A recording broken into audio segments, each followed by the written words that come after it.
अस्सलामुअलैकुम and very good morning. उम्मीद करते हैं आप सब लोग खैरियत से होंगे। आपको एक और सुबह में खुश आमदीद कहते हैं और दुआ करते हैं कि आपकी जितनी भी वो दुआएं हैं जो आपके हक़ में बेहतर हैं, अल्लाह पाक वो कबूल फरमाए, आपको तरक्की दे, सक्सेस दे, जो जो आप चाहते हैं आपके साथ लाइफ में अच्छा हो, इंशाल्लाह ज़रूर हो।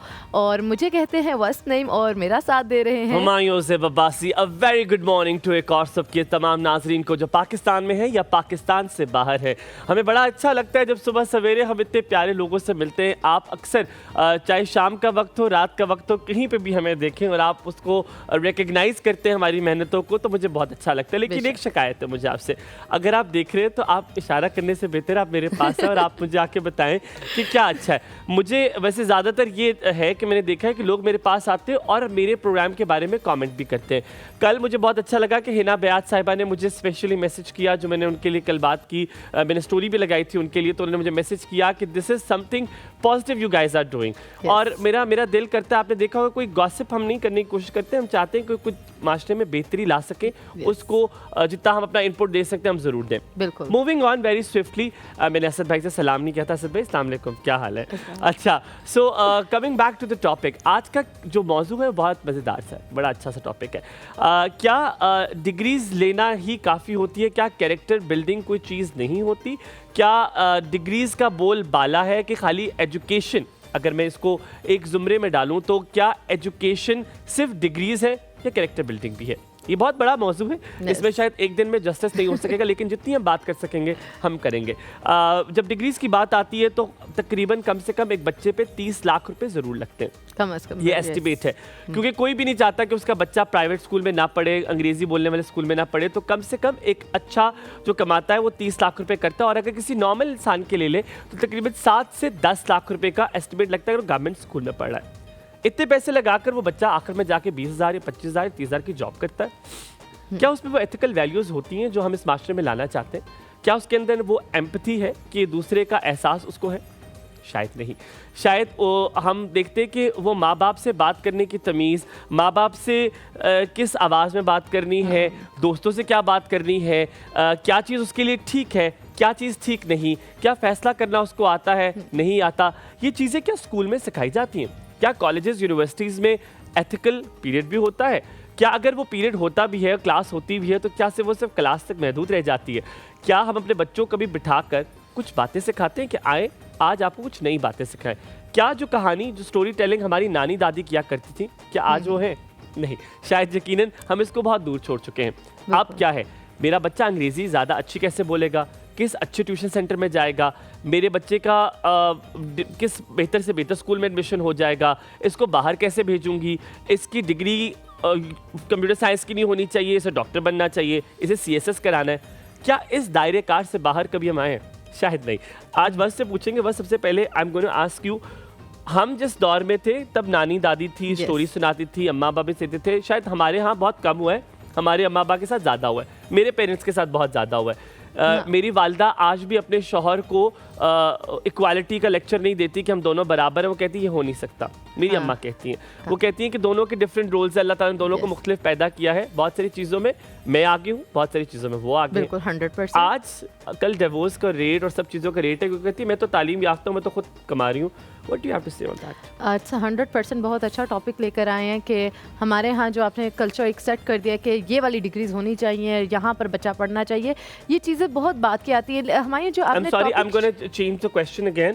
मैं ये कह रहा था, क्या एजुकेशन सिर्फ डिग्रीज है? नो, नॉट एट ऑल, बिल्कुल भी नहीं। एजुकेशन इज सम एजुकेशन, वो जैसे वो हमारी हदीस भी है कि इल्म हासिल करो चाहे चीन में भी जाना पड़े, चीन तक जाना पड़े, कि मतलब मैक्सिमम आपको बेहतर से बेहतर होने की ज़रूरत है। लेकिन एथिकल वैल्यूज़, एम्पैथी, ये वाले जो बेसिक मोरल वैल्यूज़ हैं, ये मुझे लगता है कि आपको घर से और तरबियत से, आपके पेरेंट्स की तरबियत और आपके घर के माहौल से आप स्टार्ट करते हो। एग्रीड, एक तो आप सही कह रही है, एक तो एनवायरनमेंट से सीखता है हम लोग घर में कैसे एनवायरनमेंट। मेरे ख्याल में फिर आप बहुत लकी हो अगर अगर आपको इस तरह के टीचर्स मिल जाएं जो आपकी इन चीज़ों पर भी फोकस करें, क्योंकि मुझे लगता है आजकल टीचर्स का ज़्यादातर जो रुझान है वो ये जो उनका सब्जेक्ट है वो आकर वो पढ़ाएंगे एंड देन वो अच्छा, अगर सिर्फ इसको मैं इस तरह भी लूँ कि अगर एजुकेशन को खाली डिग्रीज से अगर आपकी कैरेक्टर बिल्डिंग होती तो इतने ज्यादा स्कैम्स, इतनी सारी करप्शन कभी भी ना होती। वो लोग करप्शन कर रहे होते हैं जिनके पास ढेर सारी डिग्री होती है, हैकर्स वही होते हैं जिनके पास सारी नॉलेज होती है। तो ये बात तो तय हो गई कि नॉलेज, बुक्स और ये स्टडी आपका किरदार नहीं बना सकती। आपका किरदार बनाती है आपके इर्द गिर्द की एनवायरनमेंट, किरदार बनाती है आपकी वैल्यूज, आपकी नॉर्म्स, उसको कितने आपने मजबूती से लिए। मुझे अक्सर लोग कहते हैं, एक सिर्फ मिसाल दूंगा फिर ज़ैनब की तरफ जाएंगे। मुझे अक्सर लोग कहते हैं आप सिगरेट नहीं पीते, आप पार्टीज करते हैं, आप सब कुछ करते हैं, लेकिन आप कुछ करते नहीं है। ये हम मानने को कासिर हैं कि ऐसा हो नहीं सकता। मैंने कहा जनाब, क्योंकि मैंने कहते आपके अम्मी अब्बू डांटते हैं, मैंने कहा वो दे कम सेकंड, पहला मैं खुद हूँ, क्योंकि मैंने अपने लिए कुछ बाउंड्रीज सेट की हुई थी कि मैंने नहीं करना। और मैं उन लोगों से अक्सर ही बात मैंने हलीमा से भी की है कि मुझे लोग कहते हैं कि a man is known by company he keeps. I disagree to a bit. मैं बहुत सारे कंपनी में बैठता हूँ जिनकी तरह मैं बिल्कुल नहीं हूँ, लेकिन उनमें मुझे बहुत सारी चीजें अच्छी लगती हैं। There are lot of things I like about them. I think I have talked a lot. Let's go to Zainab. अस्सलाम वालेकुम। A very good morning to Zainab. Good morning. Good morning. क्या हाल आप दोनों का, कैसे हैं?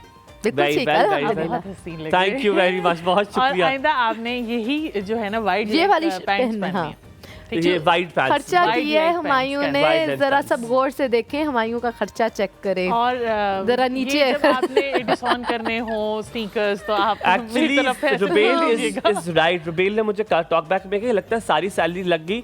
मैं आपको सच बताऊं, मैं बिल्कुल झूठ नहीं बोलता। जब मैं लंदन से कुछ चीज़ तो मैं बताता हूँ, मैं लंदन से लिए इस बार मेरे इन जूतों पे तकरीबन मेरी सैलरी लग गई, क्योंकि मुझे बहुत पसंद आए। और मुझे वो जो बहुत बड़ी मशहूर कंपनी है, मैं उसके पास से गुजरा तो मुझे लगा वो बुला रही है मुझे।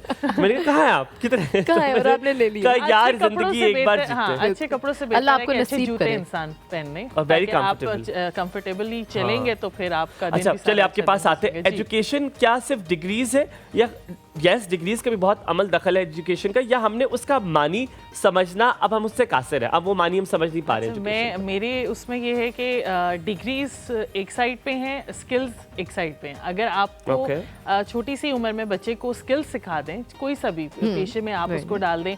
चाहे मैं अपनी बेटी को कहती हूँ कि कीचेन का एक आप सीख लेंगे, कीचेन कैसे बनती है, तो उसी बिजनेस को अगर वो लेके आगे चलेगी तो डिग्री मैटर बहुत से इदारों में करती है कि हाँ इसने ये पढ़ा हुआ है, ये किया हुआ है, तो उसको जॉब पे हम रख सकते हैं। लेकिन जो वो अपने स्किल्स से आगे चीज़ें हासिल कर सकती है वो डिग्री नहीं। That is another revenue of skills. मेरा सवाल अब मैं आपसे करूं कि एजुकेशन और कैरेक्टर बिल्डिंग, हमने देखा पढ़े पढ़े लिखे लोग भी आप उनके साथ 2 मिनट बैठकर गुफ्तगू नहीं कर सकते। तो क्या तरबियत सिर्फ घर से होनी चाहिए? घर से ही होती है तरबियत। घर स्कूल जाके तो आपने जस्ट पढ़ना है, वही बस वाली बात की टीचर ने सिर्फ अपने सब्जेक्ट का पढ़ाना है कि ये सिलेबस है, ये इतना पढ़ लें, बाकी और वो चीज़ें अब वो वाली टीचर्स नहीं रही जो हमारे टाइम में होती थी कि अच्छा वो बच्चों पे नजर रखती थी कि बच्चा क्या कर रहा है क्या नहीं कर रहा। अब वो वाली चीज़ नहीं रही। होनी चाहिए, बिल्कुल होनी चाहिए। टीचर्स के पास बहुत जिम्मेदारी आ गई, कोर्स भी कवर करना है, सिलेबस भी करना है। अच्छा मुझे इतनी पे मिल रही है, इतनी पे में तो मैंने सिर्फ सिलेबस ही पढ़ा। I agree with you। आज आप बना क्या रहे हो? आज चना पुलाव बन रहा है। आज आप चना पुलाव बना रहे हो विद कटलेट्स बना रहे हो? नहीं, वो मुझे रास्ते में याद आया कि मैंने कटलेट्स बनाना। ओ कोई बात नहीं, हम रायते के साथ खा लेंगे आज जो पुलाव है। Always it's a pleasure to have you on the show as an amazing chef। और बड़ा मज़े, कल आपने खाना खिलाया, दिल बाग हुआ कल। और यहाँ पे थोड़ा सा ब्रेक लेते हैं, ब्रेक के बाद वापस आते हैं। आपके लिए सवाल छोड़े जा रहे हैं, क्या डिग्रीज एजुकेशन का नाम है और क्या एजुकेशन में तरबियत नहीं आती? आपका दिन बहुत अच्छा गुजरे, कहीं मत जाइएगा, साथ रहिएगा। आपको मिलवाएंगे अपने प्यारे से मेहमान से एक और सुबह। आपका दिन बहुत अच्छा।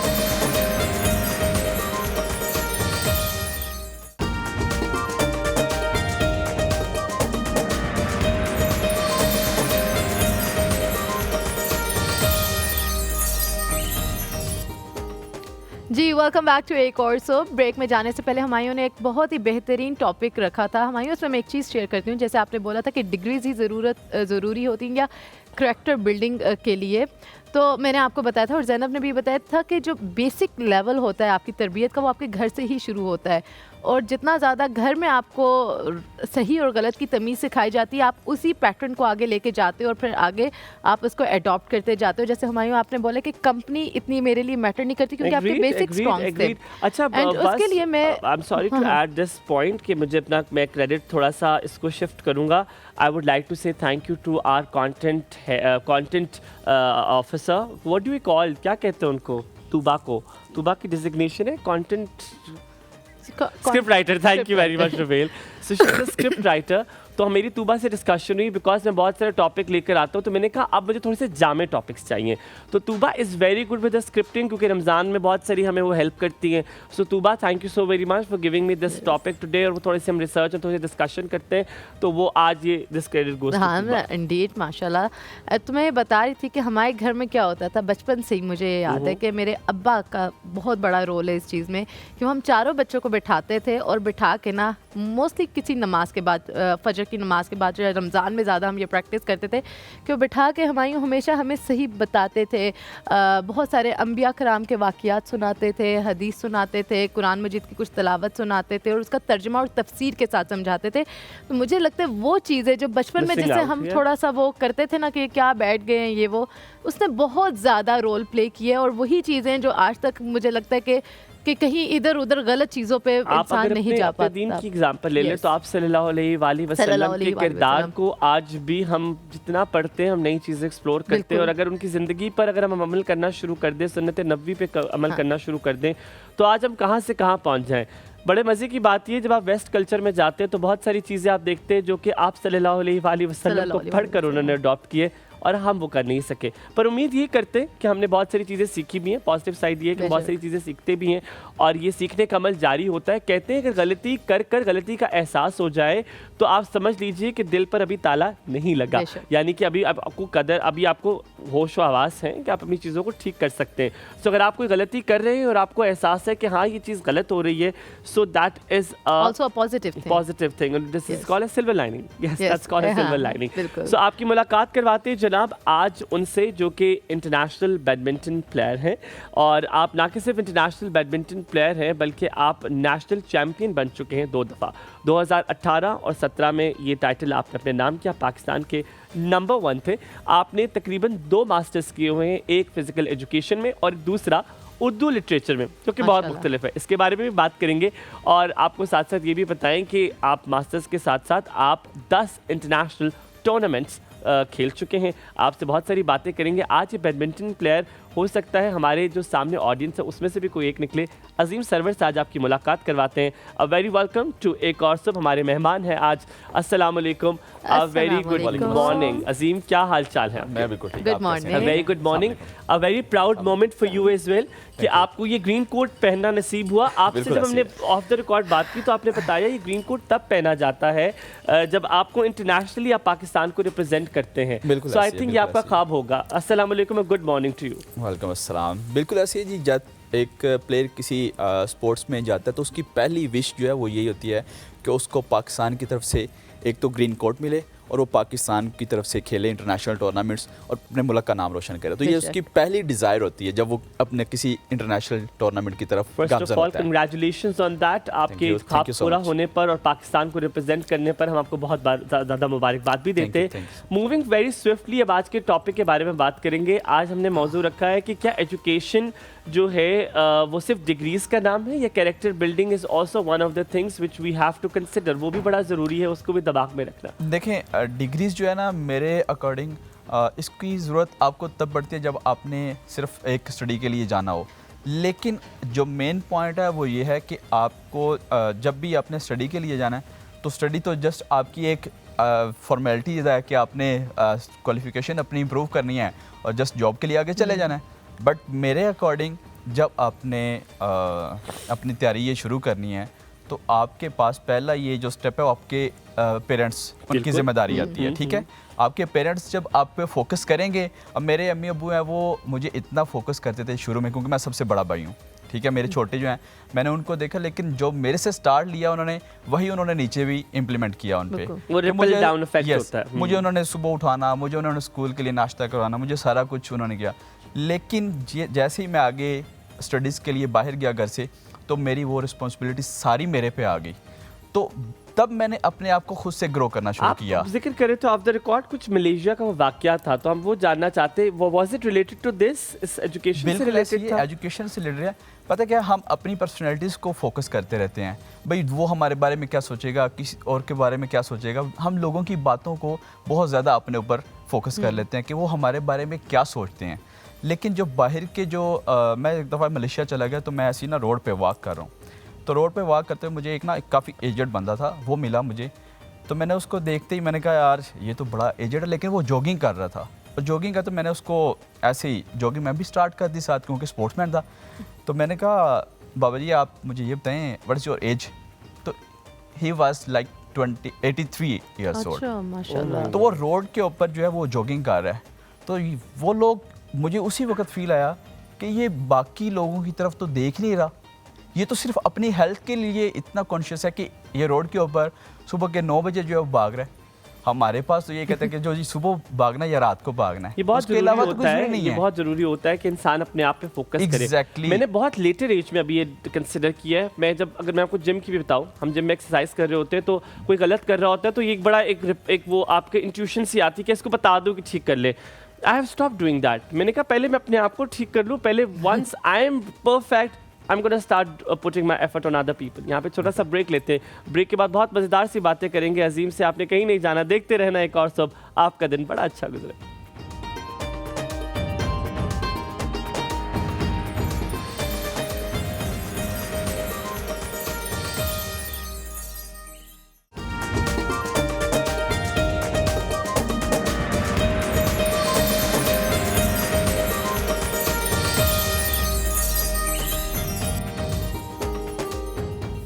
जी welcome back to the show. हमारे साथ है अजीम सरवर और he is a badminton player, international level पर भी खेल चुके हैं, नेशनल लेवल पर भी नेशनल चैम्पियन रहे हैं पाकिस्तान का।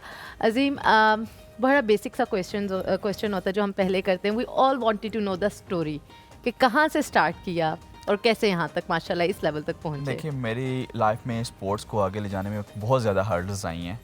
मैं जब 18 इयर्स और कुछ मंथ्स का था, तो मेरे लिए वो पहला इंटरनेशनल टूर था जिसमें मैंने पार्टिसिपेट करने के लिए लाहौर में अपने गांव से वो जाना था ट्रायल्स देने के लिए। वहाँ पे मेरी सिलेक्शन होनी थी अगर मैं ट्रायल्स विन करता तो जब मैं सुबह ट्रायल्स देने थे, रात के आई थिंक 1 बज गए थे, तो मेरी 2 घंटे हो गई थी। मैंने अपनी आइज़ को क्लोज़ किया हुआ था, बट मुझे नींद नहीं थी आ रही। एक्साइटमेंट में कि मैंने सुबह लाहौर जाना है और लाहौर जाके मैंने कम्पीट करना है और मेरी सिलेक्शन होगी या नहीं। लेकिन मैंने अपने आप को ये फील करवाया कि you are the best and you can do it. तो मैं लाहौर गया, भी होता है खुलेगी नहीं हाँ, खुलेगी, कहीं सोया ना रह जाओ। ऐसी है। और लिटरली ऐसा हुआ कि जब सुबह अब्बू मुझे आवाज़ देने के लिए ना कि अजीम, अभी उनकी ये आवाज़ ही आई कि मेरे कानों में पड़ते ही मैं उनसे पहले जैसे बेड पे बैठा हूँ ये एक्साइटमेंट का लेवल था उस वक्त। तो मैं लाहौर गया और अपने ट्रायल्स वगैरह देने के बाद मेरी वहाँ पे सिलेक्शन होगी। सिलेक्शन से वापस आया तो मैं इंटरनेशनल जो पहला मेरा टूर था मलेशिया का, वो 2009 में हुआ था। अच्छा, वो जूनियर में था और अंडर 19 कैटेगरी थी उसमें, तो उसमें मैंने पार्टिसिपेट किया। तो बहुत अच्छा मेरा इन्वायरमेंट रहा, मैंने 2 मैचेस अपने जीते और उसके बाद मैं चाइना से मैच अपना हार गया और वापस आया। बट ये कि जैसे ही वापस आया तो मैंने अपनी मेहनत को भी बढ़ा दिया। आप अंदाज़ा इससे कर लें कि मैं अपने विलेज से 1 घंटे की बस पे बैठ के जाता था अपने कोर्ट के अंदर सिर्फ खेलने के लिए। जो मेरे पास प्रैक्टिस कोर्ट था वो मेरे पास अवेलेबल नहीं था। मैं खेलता था ओपन, वो जो थी घर में बनाया हुआ। हमारे ये अपनी एक प्लॉट पड़ा हुआ था, वो फ्री था, उसमें 2 लाइटें इधर लगा ली, 2 लाइटें इधर लगा ली, तो हम उसमें खेलते थे। अच्छा अजीम, हम अक्सर जब लोगों से बात करते हैं, अगर कोई प्रोग्राम भी हम ऐसा देख रहे होते हैं तो आप जा बजा लोगों को सुनते हैं, लोग कहते हैं गवर्नमेंट को अच्छे ग्राउंड्स बनाने चाहिए, गवर्नमेंट को थोड़े से स्पोर्ट्स स्टेडियम ज़्यादा बनाने चाहिए, जो गाँव देहात है वहाँ पर भी बनाने चाहिए, रिसोर्सेज कम है। क्या रिसोर्सेज का होना ज़रूरी है किसी इंसान का कामयाब होने के लिए? मैं उसी तरफ ही आने लगा था। अब मेरी बात कंप्लीट होने दे। मैं जैसे ही वो इंटरनेशनल टूर्स करके वापस आया तो वहाँ पे जो हमारे डिस्ट्रिक्ट स्पोर्ट्स ऑफिसर थे, उन्होंने मुझे क्या कहते हैं मेरे घर पे आए, तो मुझे उन्होंने बड़ा ऑनर किया। उन्होंने कहा कि बहुत अच्छा लगा, मुझे ज़रा अपनी वो जगह तो दिखाओ जहाँ पे खेलते हो। तो मैंने उनको दिखाया, तो कहते हैं ये ग्राउंड की तरह यहाँ पे। मैंने कहा सर यही ग्राउंड है। क्यों? क्योंकि हमारी जो बेसिकली जो बैडमिंटन है वो होते हैं इंडोर, उसके ऊपर छत होना ज़रूरी है, उसके नीचे कारपेट होना ज़रूरी है, उस पर मैट डलता है, तो ये चीज़ें बहुत ज़रूरी हैं आपकी लाइफ की, उसके स्पोर्ट्स के लिए। तो मैं जैसे ही उनको दिखाया तो कहते तो यहाँ पे खेल के तो इंटरनेशनल खेल के है। मैंने कहा जी सर। वो चले गए वापस और उन्होंने मेरे फादर को बुलाया, उन्होंने कहा कि आप यही जगह हमें गवर्नमेंट के नाम पे कर दें, क्लब के नाम पे, जो आपका क्लब है हमारा शाहीन बैडमिंटन क्लब वनी के तारड़ के नाम से वो मशहूर था, तो उसी क्लब को क्लब के नाम पे, ज़मीन को क्लब के नाम पे कर दें, तो हम यहाँ पे ये आपको एक हॉल बना के देते हैं। अच्छा, तो एक बहुत अच्छा इनिशिएटिव था उनका। तो अब्बू थोड़ा सा उसमें सोचने में लग गए, तो गवर्नमेंट की जगह वहाँ पे है थी ऑलरेडी, एक करीब एक कॉलेज था, तो उस कॉलेज के अंदर वो डिस्ट्रिक्ट स्पोर्ट्स ऑफिसर जो थे सैफुर रहमान साहब, मैं तो आज भी, और हमारा वो इलाका जो है आज भी उनको दुआएं देता है कि उन्होंने एक बैडमिंटन का हॉल मेरे नाम पे, एक न्यू बिल्कुल बहुत अच्छा जिसमें मैं प्रैक्टिस करता था, उसके बाद एक हॉकी ग्राउंड, एक फुटबॉल ग्राउंड और एक क्रिकेट स्टेडियम जो है वहाँ पे Multi-purpose उन्होंने बना दिया। मेरी वजह से और ये उन्होंने कहा कहाँ कि पर ये है? इतना पोटेंशियल है इस जगह पे कि यहाँ पे मैं क्यों ना ये बना के दूँ। इस बच्चे ने यहाँ पे खेल के अगर इंटरनेशनल पे ले गया, तो मैं अगर इसको प्रॉपर एक प्लेटफॉर्म दूंगा तो ये कहाँ पे जाएगा। तो Agreed. उसके अच्छा, अजीम- बाद मेरे अजीम आपको बताता हूँ मैं, हम आपसे सवाल इसलिए करते हैं कि ऑडियंस को वो चीज़ें, I know you get very excited आपको वो स्टोरी बताने में, पर कुछ चीज़ें हम साथ साथ चाहते हैं कि ऑडियंस में क्लियर होती जी, है जी। किस जगह पर मौजूद है ये जगह। ये है हाफिजाबाद से 20 किलोमीटर के फासले पे Okay. है, वनी के तारड़। ये वहाँ एक पे ग्राउंड्स बने। तहसील है, ठीक है, और कंसीडर होता है लाइक विलेज, ठीक है। तो थोड़ा बैकवर्ड एरिया ही समझ लें इसको, क्योंकि वहाँ पे पर्सनैलिटीज़ जो है वो ग्रो कर रही हैं, और हमारा जो वो गांव है मिसाली गांव के नाम से मशहूर है। क्यों? क्योंकि हर फील्ड के अंदर कोई ना कोई हमारा एक ऐसा बंदा उस गांव से निकला हुआ है जो बहुत हाईली पोस्टेड के ऊपर अपॉइंटेड है इस और वक्त। उसके बाद क्या हुआ? अब ग्राउंड्स बन गए और एक आपके नाम पर है, जो बैडमिंटन ग्राउंड है वो आज भी आपके नाम पर जी है? बिल्कुल, आज भी मेरे Oh, नाम very पे वो nice. मौजूद है। वहाँ पे अभी बच्चे खेल रहे हैं, मेरे अब्बू वहाँ पे कोचिंग करवाते हैं, अच्छा, और अब्बा वहाँ पे करवाते हैं। फ्री ऑफ कॉस्ट वो कोचिंग करवाते हैं, ठीक है। और उनकी सरपरस्ती में अभी 2 फीमेल हमारी, एक पंजाब में नंबर 1 हुई है और एक पंजाब में नंबर 3 हुई है। और रिसेंटली उन्होंने इंटरनेशनल टूर्नामेंट यहाँ पे हुआ था अंडर 19 और अंडर 15 की कैटेगरी में, तो दोनों ने ही गोल्ड मेडल लिया था उन्होंने यहाँ पे। जबरदस्त, माशाल्लाह। माशाल्लाह। और ये वो इस्लामाबाद अभी भी वहीं रोडो पर है। माहौल में हुआ था यहाँ पे। अभी अब्बू कोच है वहाँ पे। बिल्कुल, अभी ये कायद आज़म गेम्स हुई हैं स्पोर्ट्स कॉम्प्लेक्स में, तो वही अब्बू की दोनों स्टूडेंट्स जो हैं वो उसमें भी उन्होंने अच्छी पोजीशन ली है। कायद अजीम आज़म, अब्बू से ही सीखा है कोई और कोच था? देखिए मेरे जो कोच थे वो मेरे अब्बू ही थे। ठीक है। उन्होंने ही मुझे मेरी आपके टॉपिक को भी थोड़ा सा रिलेट कर लूँ यहाँ पे, कि उन्होंने ही मेरी तरबियत की, स्पोर्ट्स में भी उन्होंने ही मुझे गाइड किया पूरा, ठीक है। और मेरी जितनी भी आगे स्टडीज़ थी उनमें भी मुझे उन्होंने सपोर्ट किया थ्रू आउट।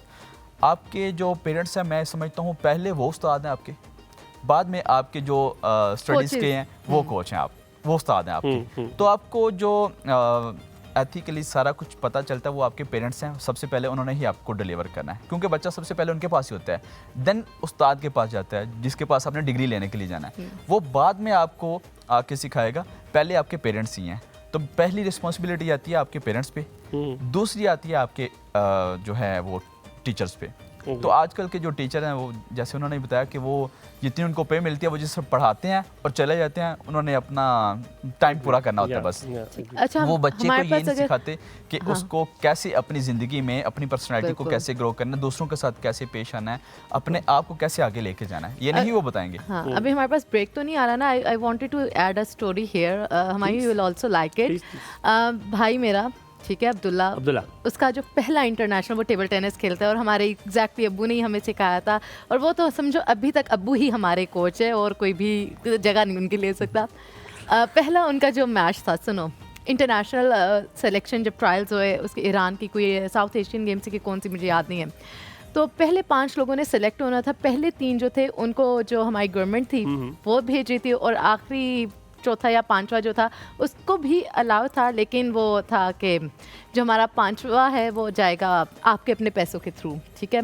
अब पैसे नहीं थे इतने ज़्यादा, ठीक है। भाई सेलेक्ट हो गया था, चौथे नंबर पर आ गया था।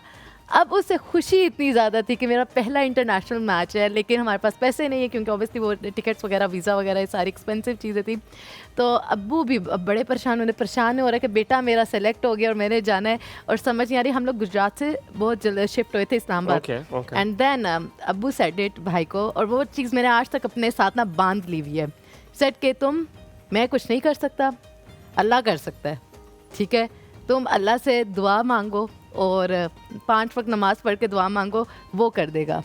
एंड लिटरली जिस दिन उसने जाना था, वही ओह माय गॉड, मुझे गूज़बम्स आ गए कि जिस दिन उसने जाना था उसकी रात को पैसे आए थे एंड वो गया। Oh my god, it was so beautiful to experience कि आप अगर अल्लाह पाक से वो कनेक्शन बिल्ड कर लो तो कुछ भी हो सकता है। Let's take a break here. I think we should need to take a break here. Break लेते हैं, and that is wonderful. A story which is actually very inspiring. ये फेथ अगर आपके पास हो तो शायद आप जिंदगी में कुछ भी कर सकते हैं, लेकिन ये फेथ आने के लिए इसके अबू तक पहुंचना होगा आपको। आप यहाँ पे थोड़ा सा ब्रेक लीजिए, ब्रेक के बाद वापस हाजिर होंगे अजीम से बहुत सारी बातें करें, कहीं मत जाएगा, देखते रहिए एक और सब। आपका दिन बहुत अच्छा गुजरे।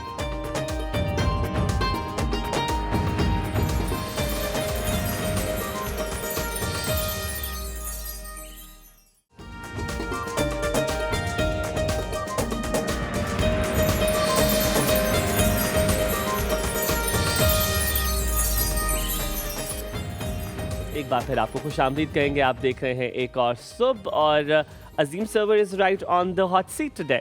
अच्छा अजीम, अभी आपकी यकीनन बेगम भी देख रही होंगी, आपके बच्चे पता नहीं आपको रिकग्नाइज कर पा रहे होंगे टेलीविजन पे, क्यों यहाँ पे बहुत प्यारे लगते हैं हम टेलीविजन पे, वैसे भी प्यारे।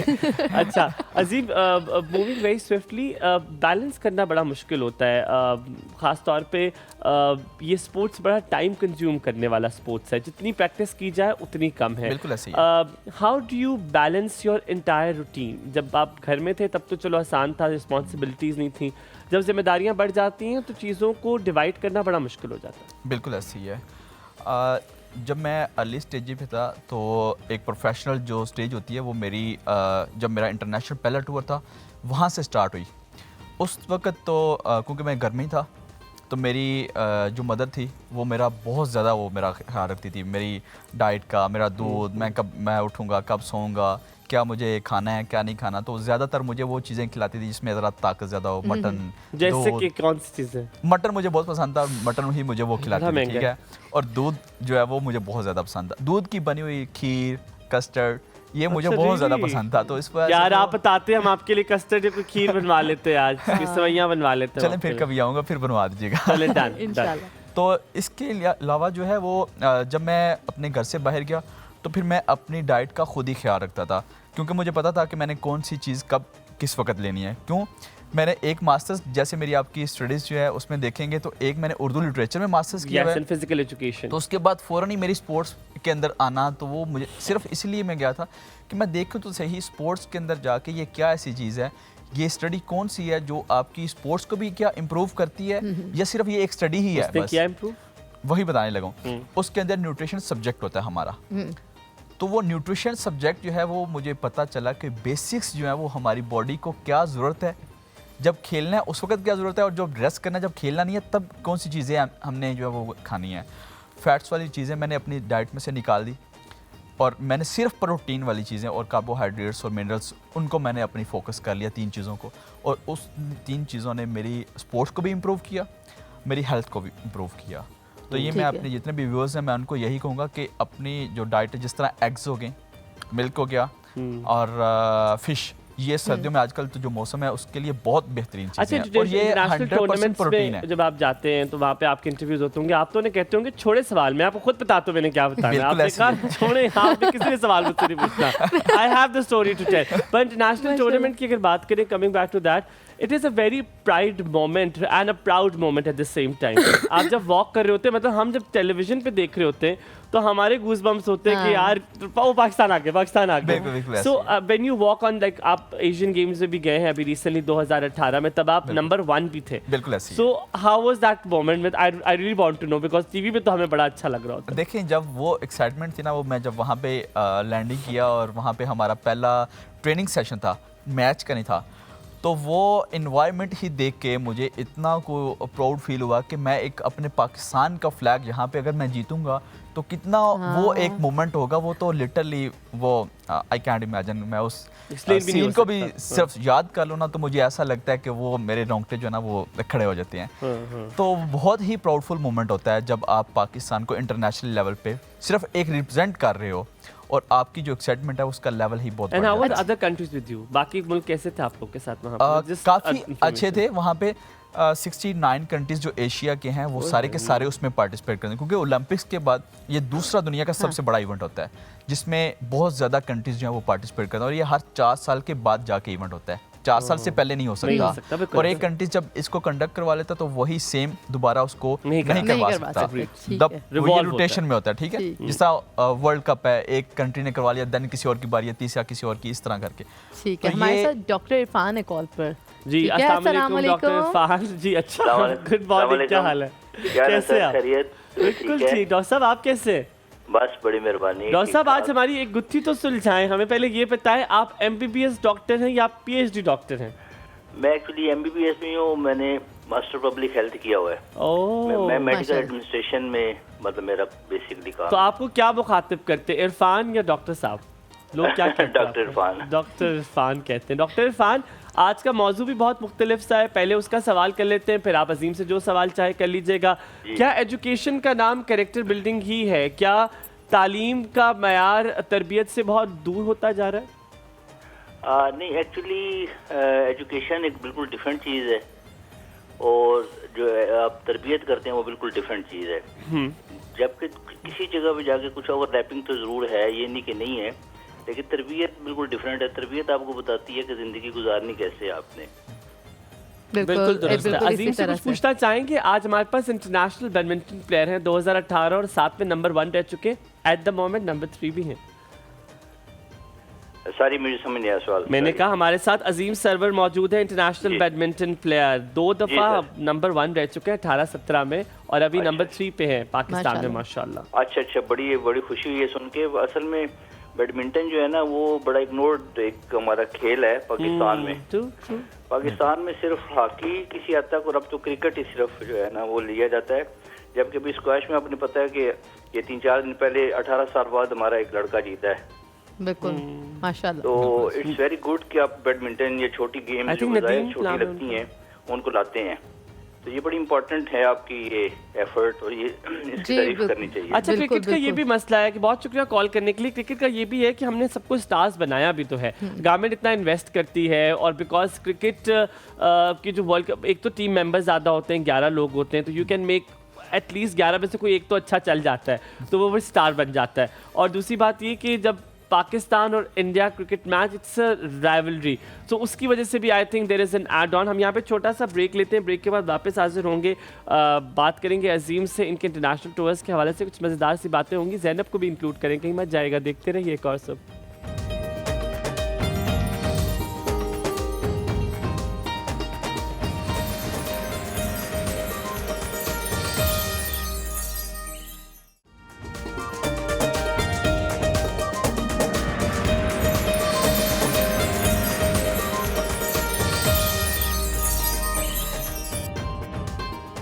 जी, वेलकम बैक टू एक और सो। हमारे साथ हैं Azeem Sarwar, is a badminton player. Azeem, आप जब बता रहे थे, अपने सारे एक्सपीरियंसेस शेयर कर रहे थे, इनकी ना आंखों में ऐसी चमक थी, is very excited about the whole experience Pakistan को इस लेवल पर, he is very passionate about his game. अच्छा, मैं तो वो वाली प्लेयर थी ना जिसको ये पता था कि मेरे अब्बा ने मुझे सिखा दिया, मैंने अच्छा ना खेला तो मुझे डंडे पड़ेंगे या अब्बा नाराज़ हो जाएगी या कुछ, तो मेरे लिए तो स्पोर्ट्स यहीं तक थी कि अब्बू खुश हो जाए। और मैं स्पोर्ट्स का बहुत ज़्यादा प्रेशर लेती थी, मुझे तो मैच से रात पहले नींद नहीं आती थी, इसलिए कि मैंने अगर बुरा खेल लिया तो अब्बा मेरा क्या हासिल करेंगे। लेकिन आपका जो है प्रेशर, मुझे लगता है आप कोई खास प्रेशर नहीं लेते हो गेम का, जो कि बहुत सारे स्पोर्ट्स पर्सन्स पर होता है, मैच प्रेशर। मैं बिल्कुल ऐसी है, मैं बहुत सारे ऐसे मैचेस हैं जो मैं विन किया हूँ सिर्फ अपने प्रेशर को हैंडल करने की वजह से। एक प्लेयर के जो नर्व्स होती हैं उस पर सबसे ज़्यादा उसको ये फोकस करें कि मैं how to handle the pressures while matches. तो ये है कि मैच के दौरान जब आपने उस प्रेशर को, जो एक अपोनेंट, क्राउड और जो बाकी आपके अपोनेंट या हुटिंग हो रही होती है आपके ऊपर स्पेशली, तो उसको आपने कैसे हैंडल करना है। तो मेरे ऊपर बहुत सारे मैचेस ऐसे हुए हैं जो मैं हार रहा था, बिल्कुल वन साइड हार रहा था, और यकदम ही एक प्रेशर को हैंडल किया, और हैंडल करने के बाद बिल्कुल मैंने कहा कोई बात नहीं यार, मैं हार भी गया तो क्या होगा, ज़्यादा से ज़्यादा हार ही जाऊँगा ना, हाँ। कोई मसला नहीं है, खेलो आप अपने एटलीस्ट 100% दे दो बस। तो मैं 100% देता था, तो वही अगला प्लेयर जिसने ये समझा होता था कि हम जीत चुके हैं, तो यकदम ही एक पासा पलट जाता था और मैं जीत जाता था वहाँ से। ये होता है प्रेशर को हैंडल करने का एक तरीका कि मैं अपना सिर्फ 100% देने की कोशिश करता था हर मैच में। ठीक है। तो मेरे वालिद जो हैं वो हर मैच पे ही मेरे जाते थे, और ऑलमोस्ट कुछ मैचेस ऐसे थे कि वो बर्दाश्त नहीं थे करते उस चीज़ को कि जब मेरा बेटा मेरे आंखों के सामने हारेगा हाँ ना। तो यार मैं बहुत सैड फील करूँगा। और वाकई ऐसा होता था, जब मैं वो मैच कभी हार जाता था तो मेरे जो अब्बू हैं वो बहुत ज़्यादा सैड हो जाते थे कि यार मेरा बेटा हार गया है। लेकिन जब मैं जीतता था तो उनकी आंखों में मुझे वही चमक, वही खुशी वो नज़र आती थी। It has to be go both ways as well. हम समन की कॉल लेते हैं और फिर हम इस बारे में थोड़ी सी और डिटेल में बात करेंगे। समन अस्सलाम वालेकुम। Very good morning. समन सलाम, कैसे हैं मायू भाई? बिल्कुल ठीक। समन आप कैसी हैं? अल्हम्दुलिल्लाह। और जैनब आपी कैसी हैं? जैनब आपी मोबाइल धड़ाधड़ यूज कर रही हैं, रील्स देख रही हैं, अपने इंस्टाग्राम को बेहतर कर रही हैं। मैं बिल्कुल ठीक ठाक। आप बताएं कैसी हैं? अल्हम्दुलिल्लाह, आपका शो बहुत अच्छा जा रहा है। मेरी शुक्रिया। मामा आप लोगों को बहुत पसंद करती हैं, बहुत ज्यादा। तो आप क्यों नहीं पसंद करती हैं? आपका क्या झगड़ा चल रहा है नहीं, हमारे मैं साथ? करती हूँ लेकिन मैं डेली देख नहीं सकती। मामा जो है वो डेली देख रही होती हैं आपका प्रोग्राम। बड़ी बर्दाश्त है उनकी, माशाल्लाह बड़ी बर्दाश्त है। अच्छा समन, और एक मायू भाई, मामा कह रही थी उन्हें बताना कि हम भी मरीज हैं और आप भी मरीज हैं। ओए होए ग्राई निकल आए अड्डा खाना से। मरी कहाँ से हैं आप लोग? हम लोग मरी कसेरी जो अलियोट से पीछे वाली जी जगह जी, आती भी है ना। बिल्कुल पता कसेरी कुत्थे हैं, मैं गया हुआ भी जी। आपको पहाड़ी आती है? मुझे तो नहीं आती, मामा को आती है। बड़ी गलत बात है, ये गलत बात है। मामा इनको सिखाएं पहाड़ी, देखिए हमें कितनी अच्छी पहाड़ी आती है। अच्छा समन, आप एज ए स्टूडेंट हैं, आपसे मैं ये सवाल करना चाहूँगा कि क्या अगर ग्रेड्स बहुत अच्छे आते हों और किरदार कुछ भी ना हो, बिहेवियर ज़ीरो हो, तो क्या ये बैलेंस ठीक है? नहीं, बिल्कुल ठीक नहीं है। ग्रेड्स जो है ना वो बिल्कुल भी मैटर नहीं करते मेरे ख्याल से। समन ने तो कह दिए ग्रेड्स को चूल्हे में डालो, ग्रेड्स तो मैटर ही नहीं करते। ऐसा भी नहीं है, आपको बैलेंस करना होता है। पढ़ाई जो है वो साइड बाय साइड लेके, लेकिन अगर आप लोग का बिहेवियर अच्छा नहीं है तो आपकी स्टडीज का भी कोई फायदा नहीं। समन पढ़ती हो आप, क्या कर रही हो? मैंने एमफिल एनवायरमेंटल साइंसेस किया। ओए होए, आप तो बहुत बड़ी हो समन, मुझे तो लगा आप 2-3 क्लास में होगे। अच्छा मूविंग ऑन। अजीम से कोई सवाल करो कि आज बैडमिंटन प्लेयर है, चिड़ी छिक्का खेलने का शौक था तुम्हें? चिड़ी छिक्का ही कहते थे ना? मुझे क्रिकेट खेलने का बहुत शौक है, बैडमिंटन भी हम लोग खेल लेते हैं। और अजीम भाई को अस्सलाम वालेकुम। वालेकुम अस्सलाम। बहुत शुक्रिया समन, बहुत शुक्रिया। थैंक समीना यू भी सो है वेरी हमारे much Saman, it's a lovely call. बड़ी एक सटल सी स्मूथ सी कॉल थी। अस्सलाम वालेकुम Sameena ji, a very good morning to you. वालेकुम अस्सलाम, a very good morning to you all. भाई Thank क्या you. जबरदस्त आज तो प्रोग्राम चल रहा है, और आज आपकी जो लुक है ना वो तो मुझे दूल्हे से भी ज्यादा अच्छी लग रही है। Thank you. आज मेरे पैसे सारे पूरे हो गए, जो मैंने खर्चे हैं ना अपने ऊपर, पूरे करके गया हूँ मैं आज। बहुत अच्छा किया भाई, अपने ऊपर तो सबसे पहले खर्च करना चाहिए। यार मैं आपको बताऊं, एक शॉप है बहुत मशहूर जूतों की, आपको नाम नहीं बता सकता मैं, पर जूतों से अंदाजा लगा ले। तो मैं ना उसके पास से गुजरा और मैंने लेने थे, मुझे एक चावल बड़े पसंद है, तो मैं वो लेने के लिए गुजरा। तो मैंने रास्ते में कहा ओए ये दुकान मुझे बुला रही है, ये तो मुझे आवाज़ें दे रही है। मैं अंदर गया और मैंने ना जूते ट्राई करना शुरू कर दिए और मुझे इतना पसंद आया और बहुत महंगा। तो समीना मैंने कहा यार महंगा हुआ तो क्या हुआ, अपने लिए कमाता हूँ। मैंने कहा खरीद डालो हमायूं से। मैंने खरीद बहुत अच्छा किया। पता मेरी भी आजकल सेम यही सोच है कि मैं कहती हूँ कि कोई भी चीज़ है, क्योंकि आप देखें कि अल्लाह सबको सही जिंदगी दे, लेकिन बहरहाल अपने ऊपर या अपने फ्रेंड्स पर, अपनी फैमिली पर, अपने पेरेंट्स पर, अपने बच्चों पे खुल के खर्च करें। ये पैसा सब कुछ यहीं पे रह जाना है। बिल्कुल, तो बेशक अल्लाह इसलिए नसीब करे। बहुत अच्छा किया। और आज के आपके जो गेस्ट हैं, मुझे उनका नाम जरा दोबारा अजीम बताइए। सरवर जी, अजीम सरवर। अजीम सरवर साहब, ठीक। तो अस्सलाम वालेकुम जी, आपको आपके मेडल्स बता रहे हैं कि आप बहुत ही कोई लाइक फाइक बंदे हैं। माशाल्लाह माशाल्लाह माशाल्लाह। अल्लाह आपको आपकी फील्ड में और तरक्की दे। आमीन। और जी, और दूसरा जो हमायूं आप ये कह रहे थे ना ग्रेड्स का और वो सब कुछ, तो वो सब देखें, ग्रेड्स भी साथ साथ होना जरूरी है फॉर युद्धों के आगे बढ़ने के लिए। जब आप कहीं जाते हैं तो आपको ये कोई नहीं देखता कि आपकी तरबियत कैसी है, आपको पहले तो आपके कागजों से देखते हैं कि सर्टिफिकेट्स आपके क्या कह रहे हैं। तो उसके बाद वो दूसरी चीज आती है तरबियत की। लेकिन आप पता जॉब के लिए आपको सर्टिफिकेट्स, आपके ग्रेड्स अच्छे होने चाहिए, और ऑफ कोर्स तरबियत भी नंबर 1 पर आती है। और वो तो आपकी जो उठने बैठने से वहीं से हम अंदाजा लगा लेते हैं कि आपका जो किसी भी बंदे की तरबियत है। सबीना जी, थोड़ी प्रोलॉन्ग कॉन्वर्सेशन हो रही है, लेकिन मैं फिर भी एक पॉइंट ऐड करूंगा। मैंने देखा है कि हम जीपीए ग्रेड्स के लिए बड़ा भागते हैं, पर जब जॉब की बारी आती है बहुत सारी ऑर्गेनाइजेशन आपका सीजीपीए देखती भी नहीं है। आपका मास्टर्स हुआ हुआ है, fair enough, that is a prerequisite. आपको कहेंगे आपको ये स्किल आता है कि नहीं जो हमें चाहिए। अब वो दौर आ गया। लेकिन आपकी बात दुरुस्त इस तरह भी है कि बहुत सारी कंपनीज ने एक सेट बैरियर रखा हुआ है कि अगर ये जीपीए होगा तो हम आपको करेंगे। ट्रू, इवन इंस्टीट्यूशन रखे हुए हैं कि इस इंस्टीट्यूशन का बच्चा अच्छा ही होगा। ओह यस, तो यस, बहरहाल एनी हाउ बहुत अच्छा प्रोग्राम है। और मैं कहती हूँ आजकल के जितने भी मॉर्निंग शोज हैं, आपका शो और आप जो होस्ट हैं दोनों माशाल्लाह सुपर डुपर डुपर।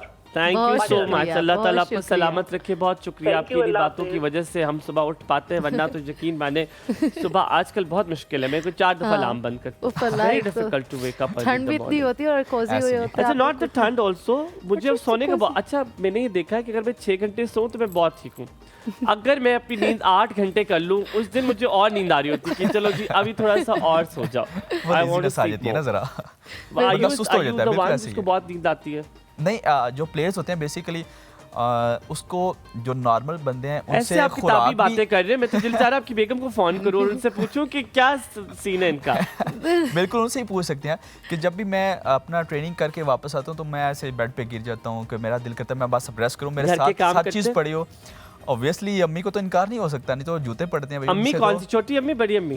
नहीं, बड़ी अम्मी। बड़ी अम्मी। नहीं, आप घर के अभी काम करते हैं, बिल्कुल ऐसे बीवी के साथ हाथ बटाते हैं? बिल्कुल ऐसे ही है। मैं अपनी सारी लुक आफ्टर अपने जो जब मिसेस आती हैं तो मैं खुद करता हूँ, जब घर जाऊँ तो वहाँ पे जाके भी मैं खुद करता हूँ। आई थिंक मैं अभी ब्रेक में आपसे नंबर लूंगा। विल गोना कॉल द भाभी। हम भाभी से पूछते हैं कि कितना जो है ना भाई शेर है हमारा, क्या काम करते हैं। भाभी खुद भी कॉल कर सकती है, she is watching the show. I want to know that how much does he work, because ये बड़ा मुश्किल होता है कि साथ में काम करने के लिए। बिल्कुल ऐसे। वो अभी जॉब पे भी होंगे आई थिंक, अपना शी इज लेक्चर, और अभी वो जॉब पे कहाँ पे लेक्चरर है? अब वो है अलीपुर चटा कॉलेज है, कॉलेज में वहाँ पे फीमेल का कॉलेज है, उसमें लेक्चर हो रहा है इस वक्त। अच्छा, एक चीज़ बड़ी ज़रूरी है जो मैं बस और आप दोनों से पूछना चाहूँगा।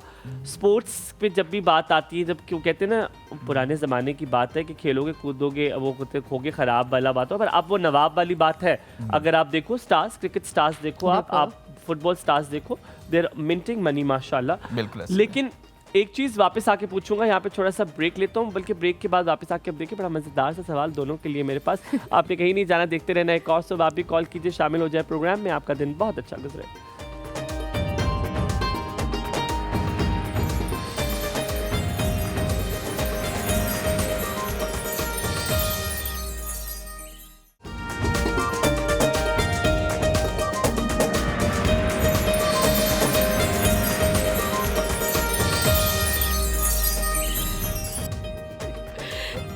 वेलकम बैक टू एक और सब। ठीक है, हम लोग अभी जाएंगे अपने स्पॉन्सर्स की जानिब। आपको लेकर चलते हैं प्योर फितरत की तरफ। प्योर फितरत के जैसे हम लोगों ने कल भी आपको बड़े अच्छे डॉक्टर तैयबा थी उनके साथ बताया था कि कितने अच्छे उनके प्रोडक्ट्स हैं, कितने ऑर्गेनिक हैं। उनकी एक कंप्लीट गोल्ड फेशियल रेंज है जिसमें उनका क्लिनज़र भी है, 2-in-1 फार्मूलाज के साथ सारी उनकी रेंज है।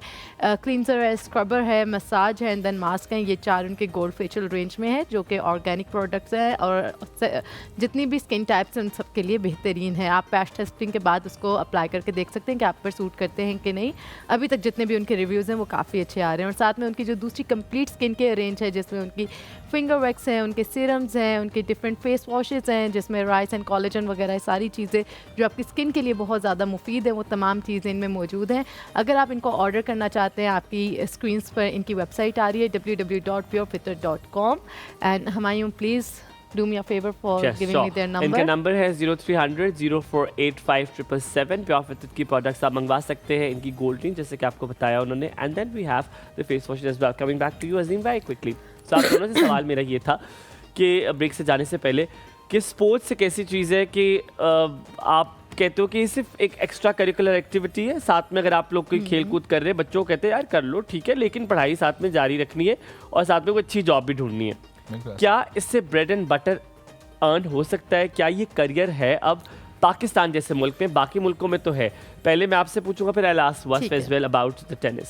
देखें, पहले नंबर पे तो ये है कि स्पोर्ट्समैन नॉर्मली ऐसे होते हैं जिन्होंने अच्छे लेवल पे प्रोफेशनली खेलना होता है, वो अपनी स्टडीज़ को बिल्कुल साइड पे कर देते हैं। वो कहते हैं बस हम खेलें और अपनी फील्ड में आगे जाएं। बट ये आज से कोई 10 साल पहले बैडमिंटन में बहुत अच्छा एक मतलब स्कोप था। लाइक प्लेयर्स को अच्छी जॉब्स मिल जाती थी, बेशक वो पढ़े हैं या नहीं हैं। अच्छा, हाँ, तो इसलिए गवर्नमेंट लेवल पे उनको एक अच्छी जॉब मिल जाती है। डिपार्टमेंट्स बहुत एक्टिव थे, रेलवे डिपार्टमेंट था, वापडा अभी भी स्टिल एक्टिव है, नेशनल बैंक था, फिर पीटीसीएल था, बैंक्स काफ़ी ज़्यादा इन्वॉल्व थे, तो उन्होंने अपनी अपनी टीम्स बनाई थी। बट अब जॉब अपॉर्चुनिटीज़ जो हैं वो काफ़ी कम हो गई हैं। तो इस वजह से प्लेयर्स जो हैं वो अब स्पोर्ट्स की तरफ जाना शुरू हो गए हैं। जैसे ही वो अपना एक स्कॉलरशिप लेते हैं कॉलेज में, पहले कॉलेज की स्टडी फ्री, देन आगे यूनिवर्सिटी में जाते हैं, यूनिवर्सिटी की स्टडी फ्री, देन उसके फ़ौरन बाद वो अब्रॉड निकल जाते हैं, ताकि उनको एक तो वहाँ पे स्टडीज़ भी अच्छी मिल जाएं, उससे स्कॉलरशिप बेस पे स्पोर्ट्स का एज लेके, ठीक है, और वहाँ पे जाके वो क्या कहते हैं कि वो अर्न भी करना शुरू करते हैं और एक अच्छे लेवल पे। कोटा होता है जॉब्स में भी तो होता है, जब मिनिस्ट्रीज में वगैरह में स्पोर्ट्स के लिए अलग कोटा होता है। तो अगर आप स्पोर्ट्स की तरफ और अब नेशनल इंटरनेशनल लेवल पे खेल रहे हैं तो कुछ ऐसी जॉब्स भी हैं जहाँ पर आपको कोटा बेस सिस्टम पर जॉब मिल जाती है, ऐसा है? नहीं, बेसिकली कोटा सिस्टम नहीं है पाकिस्तान के अंदर इस वक्त। अभी मैंने मास्टर्स किया हुआ फिजिकल एजुकेशन में, तो मुझे प्रॉपर उसके लिए अप्लाई करना पड़ेगा जैसे दूसरे अप्लाई करते हैं। सो मुझे एक एज मिलेगा इस ग्रीन कोड का। जब मैं एक अपना रिटर्न टेस्ट क्लियर करूंगा, रिटर्न टेस्ट क्लियर करने के बाद इंटरव्यूज के अंदर मुझे इसके 5 मार्क्स एक्स्ट्रा मिल जाएंगे। अच्छा, बस योर फैमिली इज ऑल्सो, अगर बात करें तो आपकी फैमिली भी स्पोर्ट्स में है, आपके वालिद साहब भी, आपका भाई भी, and then you as well, it is called sports as well, जिसमें आप अभी एट द मोमेंट भी मौजूद हो। क्या इससे ब्रेड एंड बटर अर्न की जा सकती है? बस ऑनेस्टली नहीं, सिर्फ स्पोर्ट्स से आप नहीं कर सकते इन पाकिस्तान एटलीस्ट। और अगर हमायूं, अगर आप सिर्फ स्पोर्ट्स में नहीं ना सही, आप आजकल किसी भी इंसान को देख लो, वो कहीं ना कहीं 2 जगह पे उसने टांगे अड़ाई हुई कमाने के लिए। सिंगल सोर्स ऑफ इनकम मुझे लग रहा है पाकिस्तान में भी इट्स नॉट सफिशिएंट। इवन मैंने भी अड़ाई हुई है। स्पोर्ट्स के साथ यही हो सकता है, क्योंकि आगे जाके अगर आप बहुत अच्छे प्लेयर हैं, जिस तरह से उन्होंने बताया, जैसे मेरी भी स्कूलिंग और यूनिवर्सिटी वगैरह सारी चीज़ें फ्री थी, यहाँ पर बड़ा अच्छा आपको फ़ायदा मिल जाता है आपको स्टडीज़ वगैरह में। लेकिन उसके बाद प्रोफेशनल लाइफ में जैसे वापडा के जो आपको फैसिलिटीज़ मिल जाती है, आपको यूनिट्स फ्री मिल जाते हैं, आपको हाउस रेंट मिलता है, और फिर आगे जाके जब आप रिटायरमेंट एज पे जाते हो। लेकिन इसकी वो जो है प्रमोशन स्पोर्ट्स की आई थिंक 18 ग्रेड तक होती है। बिल्कुल, जो जिस तरह मैं अभी वापडा में हूँ, मैं अब मैक्सिमम जो है वो वापडा में मैं जितनी भी मेरी प्रमोशंस होंगी तो एटलीस्ट स्टार्ट होंगी 9 स्केल से लेके 18 पे वो जाके रुक जाएंगी। 18 के बाद पहले ये होता था कि आपको इंक्रीमेंट जरूर लग जाता था अगर आप नेशनल चैंपियनशिप जीतती हो तो, बट अब वो भी गवर्नमेंट ने खत्म कर दिया है। 18 पे जाके आप जस्ट रखो, आपकी ईयर टू ईयर जो है वो सिर्फ एक इंक्रीमेंट जिस तरह बाकी उनका लगेगा, सेम उसी तरह आपका एक इंक्रीमेंट नॉर्मल लगेगा। ठीक है, नादिया कॉल लेते हैं, नादिया कॉल लेते हैं साथ में। अस्सलाम वालेकुम Nadia, very good morning. Good morning बाबा खैर, क्या हाल है? अल्हम्दुलिल्लाह बिल्कुल ठीक, आप कैसी हैं? अल्लाह का शुक्र, ठीक ठाक। वली भाई क्या लाए थे मेरे लिए कराची से? आवाज नहीं आ रही। अब नहीं आ रहा, मैं कह रही कराची से क्या लेके आए? यार मैं कराची से किसी के लिए कुछ भी नहीं लेकर आया, यहाँ तक कि मेरे अब्बा ने मुझे ताना मार दिया। उन्होंने मुझे कहा कि, मैंने कहा आपने बनाया नाम लेना था ब्रांड का, मैंने कहा आपने स्वेटर क्यों नहीं ली वहाँ से? तो मुझे कहते हैं कि जो तुम लेकर आए थे ना कराची से, मैंने कहा वही पहन लो। मैंने कहा वही पहन ले, कोई मसला नहीं। ले जाना था साहब को वाली भाई, पूछे क्या बस के लिए तो ले जा जरा, मतलब माँ बाप के लिए। आगे ठीक से सारे ठीक है सब? अल्हम्दुलिल्लाह ठीक ठाक। फारूक भाई की खुशियों का बताओ, कैसी खुशियाँ उनकी अब? आपने आना, आपने ना तो मैंने भी नहीं जाना, मैं बता रही हूँ आपको। फिर तुम्हें कसम लगे, तुमने अभी इस पे पक्का रहना है। चलो 2 रोलों की रोटी तो बचेगी। अल्लाह माफ करे। अच्छा मेरी बात सुने वाली भाई, आपको बात करनी थी कि आने जाने का किराया मैं भेज देती हूँ, आपने लाजमी आना, ठीक है? उसने भी आने जाने का किराया नहीं दोगी, आने जाने का पेट्रोल दे दो, मैं अपनी गाड़ी पर आऊंगा। मैं शॉपिंग भी करा दूंगी। आना कहाँ पर है? क्या आना कहाँ पर है? सियालकोट? आना सियालकोट। असल पे कितना दूर है सियालकोट? 3 घंटे? 4 घंटे लगेंगे। 4 घंटे। मैंने कौन सा वहाँ शायरी करनी है उनके मज़ार में बैठ के? कोई मेरे तुम्हें कवाली सुनानी है? आप आ जाए, मेरी बात सुनो। कल पता क्या हुआ है? क्या हुआ? कल जब मैंने आपको बताया ना फरूक भाई की शादी है, तो आपने लंबी बात की ना, सब पूछा क्या लेके गए, तो फरूक भाई पास बैठे तो मुझे क्या कहते हैं, कहते हैं बाजी भाई इतनी बात करती है, ऐसे लग रहा है जैसे डांट के आदमी है ये हमारे घर पे। अच्छा, वो अगर आपको बात सुनो, फारूक भाई की इस उम्र में शादी हुई है इतनी लेट, और वो तो आपको बाजी कहते हैं, तो तुम्हारी उम्र तो बहुत ज्यादा होगी। मुझसे छोटे भाई है 3। ओए होए नादिया, तुम तो कितनी बड़ी हो, इतनी 100 साल। और मैं कैसे बेबाक हूँ कि तुम्हारा नाम लेता हूँ। मैं तुम्हें नादिया आंटी कहा करूंगा अंदर के बाद। अल्लाह, ऐसे बात नहीं क्या करें, कैसी क्या करूँ फिर? वाली भाई सही क्या आप जाना। हमें कह रहे ब्रेक पे जाएंगे, इम्तियाज पागल हो गया पीछे, थोड़ी सी ब्रेक लेते हैं, ब्रेक के बाद वापस आते हैं, कहीं बच जाएगा, देखते रहिए कौन।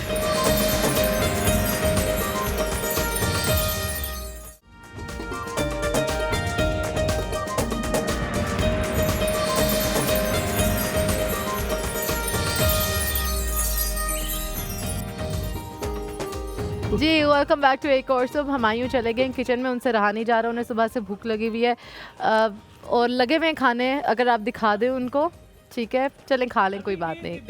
किसी ने कि यहाँ से रायता उठाया है, देचके में डाला है, देचके में डाला है, ऊपर वाले कैमरे से दिखाया है। आपकी अम्मा आपसे तंग नहीं होती है जो आप मेरी अगर अम्मा इस तरह करूँ ना तो मेरा मुंह तोड़ दे वो। चलें, और वो टीवी में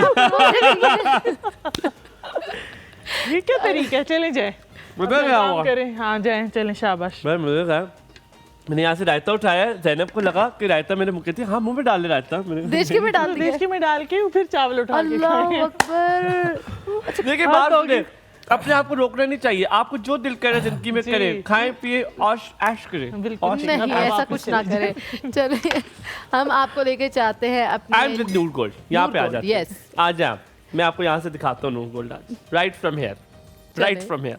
सो जनाब, नूर गोल्ड की शैम्पूज हमारे पास है और इनकी हैंड लोशंस भी है।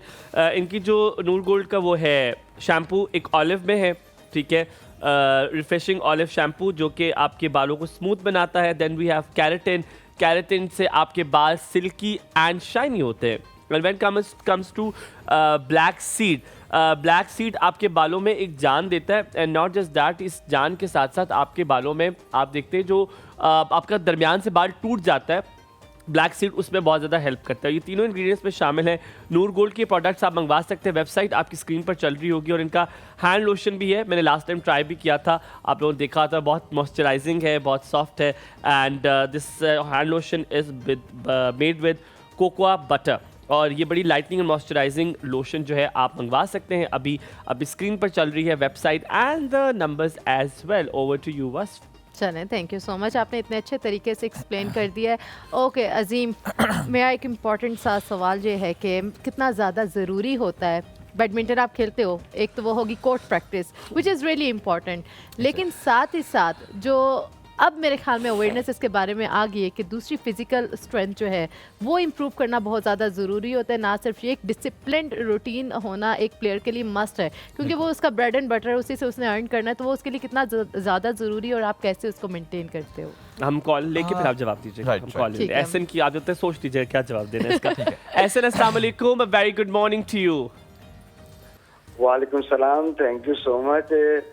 आप सबको भी गुड मॉर्निंग, सुबह खैर। असल में पता है हमारी शुरू में आपका प्रोग्राम सुना, थोड़ा सा इंट्रोडक्शन बैडमिंटन के आपके मेहमान माशाल्लाह बहुत अच्छा, खुश हुई, एकदम लाइव चली गई। लेकिन मैंने कहा दो बातें जरूर करूँगा। आप बात कर रहे थे गलती के हवाले से, तो मैंने जो सक्सेसफुल पर्सनैलिटीज थी उनकी ऑटोबायोग्राफी और सवाने और मेमोइर्स पढ़े, तो मैंने एक चीज़ देखी कि वो लोग अपनी गलती फौरन तस्लीम करके अपनी इस्लाह करते थे। और दूसरी बात ये कि वो हर वक्त अपना मुहासबा, सेल्फ अकाउंटेबिलिटी खुद ही करते रहते थे कि ज़िंदगी गुजारने में कहाँ उनसे गलती हो रही है, और वो उसको ईमानदारी से अपनी इस्लाह कर लेते थे।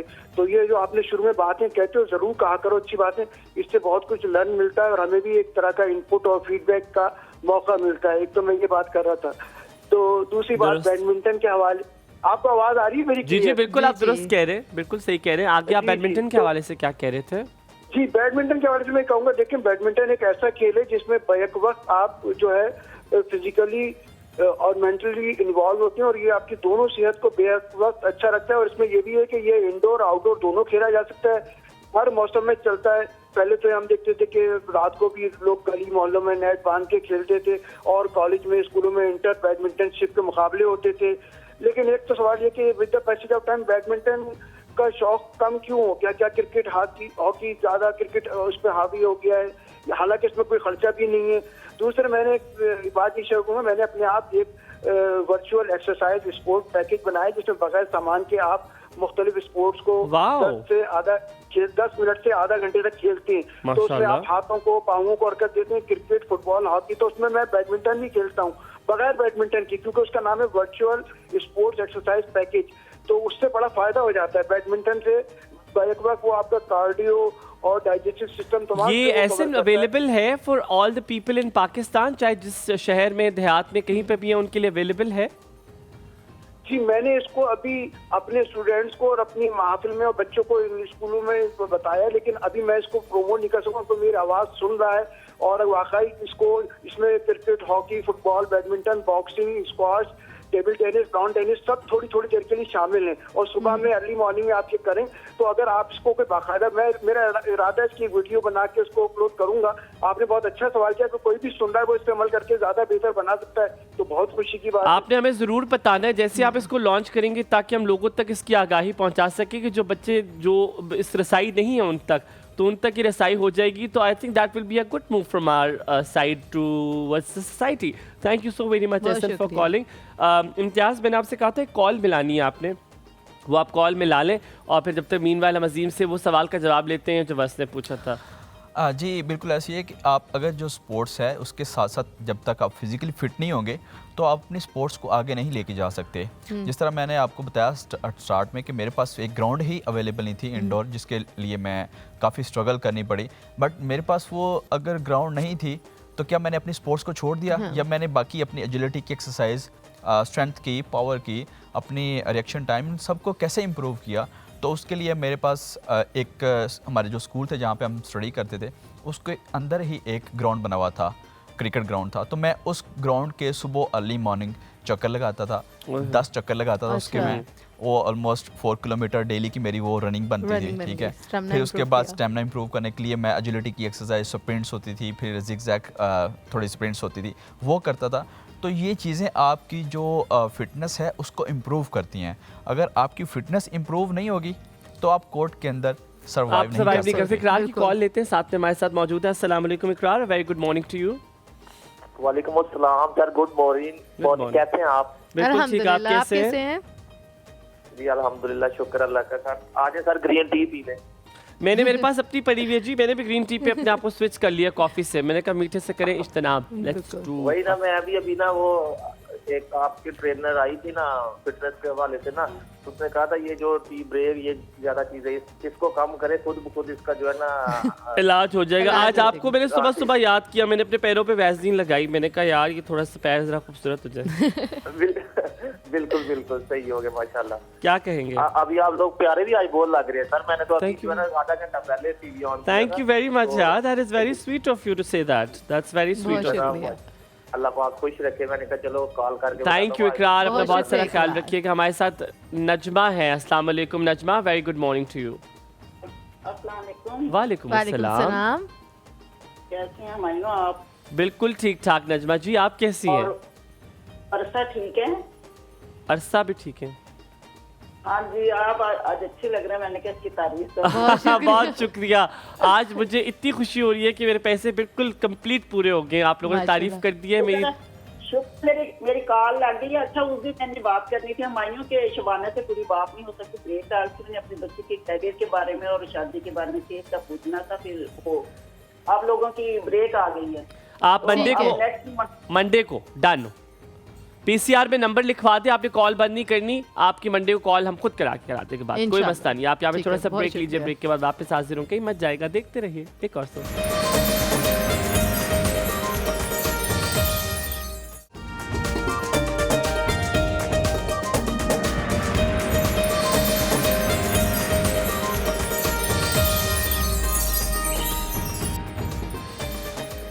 जी वेलकम बैक टू एक और सुब। हमायूं को एक थोड़ी इमरजेंसी सिचुएशन थी, उनको जाना पड़ा है, लेकिन कोई मसला नहीं। अभी हम आपको लेके चलेंगे किचन में भी। एंड अजीम खुद कुकिंग करते हैं कि नहीं करते? थोड़ी बहुत। चलें आए किचन में आपको लेकर चलते हैं। थोड़ी बहुत क्या बनाते हैं आप खुद?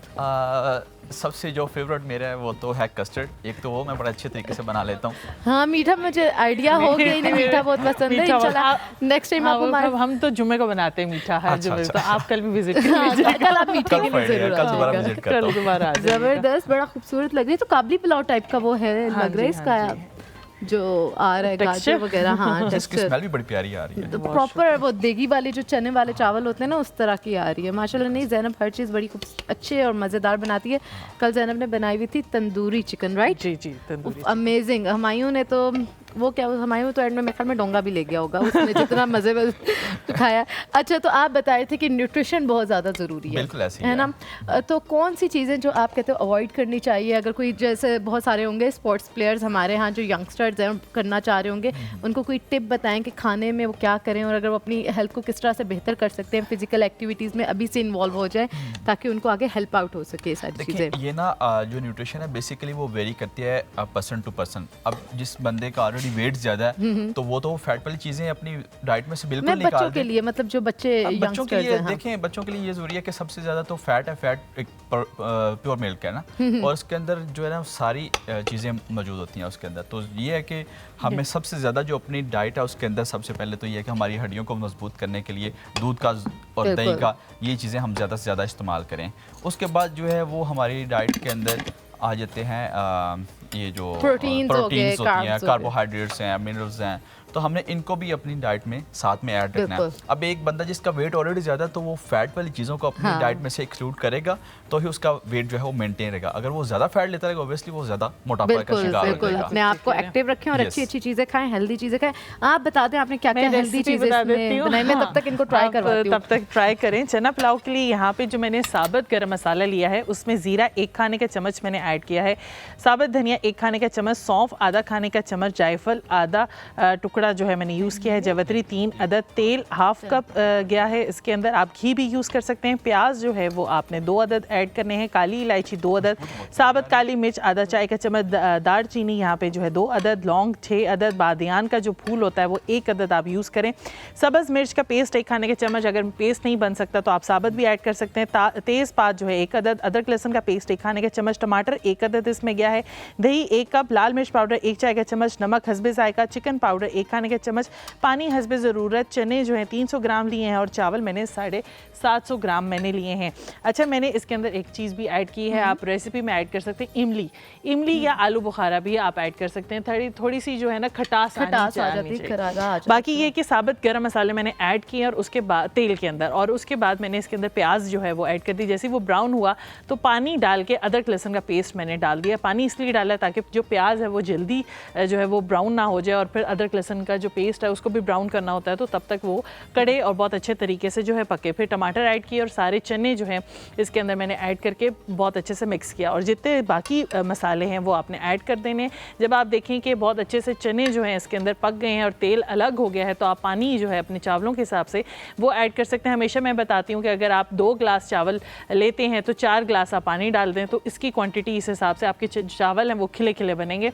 आपने पानी जब बॉयल आ जाए तो आप चावल ऐड कर दें और आखिर में इमली ऐड कर दें या आलू बुखारा ऐड कर दें तो थोड़ी सी खटास आएगी। अचार भी ऐड कर सकते हैं, मैं चना पुलाव में अचार भी डालती हूँ, उससे भी जो फ्लेवर है वो बहुत ज़्यादा इनहेंस हो जाता है। और बस दम पे लगा दें और डिश आउट कर दें। बहुत ज़बरदस्त, बहुत अच्छा भी बना हुआ है। मैं आपसे पूछूंगी कैसा लगा? मुझे तो ऐसा लग रहा है बहुत ही मज़ेदार, मेरा दिल कर रहा है ये सारा देश का फूड खा लूं। एक तो भूख भी लगी और दूसरा इसका टेस्ट बहुत मजे का है। नहीं आप जरूर खाएं, बहुत मजे के आए चावल। बहुत शुक्रिया, जबरदस्त, वाकई टेस्ट बहुत ज़्यादा है। नहीं ज़ैनब हर चीज़ बहुत अच्छे तरीके से बनाती है, कोई भी चीज़ हो जाए। उस दिन हमने बनाया था अंडे का हलवा, मुझे पहले पता नहीं था अंडे का हलवा क्या होता है। ओह माय गॉड, मैं पूरी वो मतलब हालांकि मीठा कल आप जो है कल सूजी और गुड़ का हलवा बनने लगा, तो सूजी और गुड़ का हलवा इंशाल्लाह बनेगा, वो हम खाएंगे। ज़ैनब मुझे क्विकली बात बताओ, मेरी ज़्यादा चावलों के साथ बनती नहीं है, लेकिन मैंने जब भी देखा आप कोई भी बिरयानी बनाती हो, कोई पुलाव बनाती हो, आपके चावल कभी भी नहीं माशाल्लाह टूटता। हाँ। हमेशा it's like always on point. अच्छा, ये मेरी अम्मी की टिप्स हैं जो मुझे अम्मी ने सिखाई। एक तो ये बात है कि जब चावल डाल लें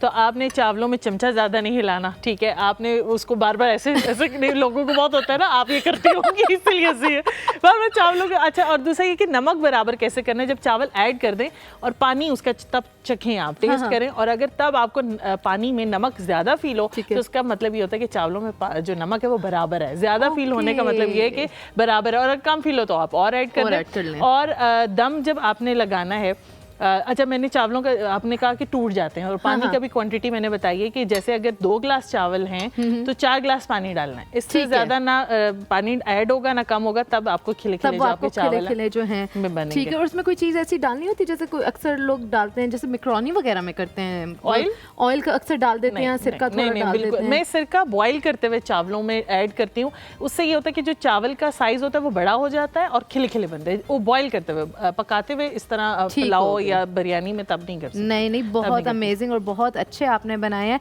और जिस तरह से अभी ज़ैनब ने बताया ना कि चमचा नहीं मारना, तो कल बिल्कुल याद आ गया, कल असवन बना रहा था कढ़ाई, उसने बोला कि मैं मखनी कढ़ाई बनाऊंगा। और बहुत amazing, oh my God, loved it. घर में, मेरे घर में हम गए हुए थे, उसने वहाँ पर बोला बनाऊंगी, तो मैंने कहा मैं हेल्प करती हूँ तुम्हारी। तो आपने बहुत अच्छे चमचे मारे होंगे, मैंने यूं हेल्प की, उससे आगे बोला तुम निकलो। अच्छा, जैसे वो करती है ना अम्मियाँ कहती है किचन से बाहर निकलो, मुझे कहता है निकलो मेरे किचन से बाहर निकलो। मैं कहा बात सुनो, ये वाला अभी मेरा घर है, कहते तुम इधर से भी निकलो। वो तो जो भी चीज़ है, जैसे आपका गोश्त गल भी जाता है तब भी चमचा ज़्यादा नहीं हिलाना। हाँ, नहीं हिलाना चाहिए। आप सीख लें, मैं आपको सिखा दूंगी सब। अपना वो एक टाइम याद आ गया जब मैं हॉस्टलाइज था जी, कॉलेज लेवल में, तो मुझे ना शौक चढ़ा चावल बनाने का। अच्छा। तो मैंने कहा यार मैं पहली दफ़ा ना आज ट्राई करता हूँ चावल। तो मैंने अम्मी को कॉल पे लिया, मैंने कहा मुझे चावल बताएं, मैंने पकाने आज। अच्छा। तो मेरे साथ जो मेरे कोलीग्स हैं उन्होंने कहा अजीम अब तो आज तुम नहीं बनाने हैं। अच्छा। तो मैंने कहा उनको ये कह बैठा था कि मुझे बनाने आते हैं और मुझे मजबूरी बन गई बनाना। बस फिर मैं अम्मी को लिया, कॉल पे कितना पानी डालना है, कितनी मिर्चें डालनी है, कितना नमक डालना है। और मैंने पहली दफ़ा वो ट्राई किए आलू वाले चावल। अच्छा। और वो मेरे टूटे तो नहीं, लेकिन उसमें पानी थोड़ा ज़्यादा हो गया। फर्स्ट एक्सपीरियंस था, तो वो थोड़े साथ जुड़े लग गए ना। तो मज़े के बने, टेस्ट उनका ठीक था, सिर्फ एक उनमें ये था कि वो पानी ज्यादा होने की वजह से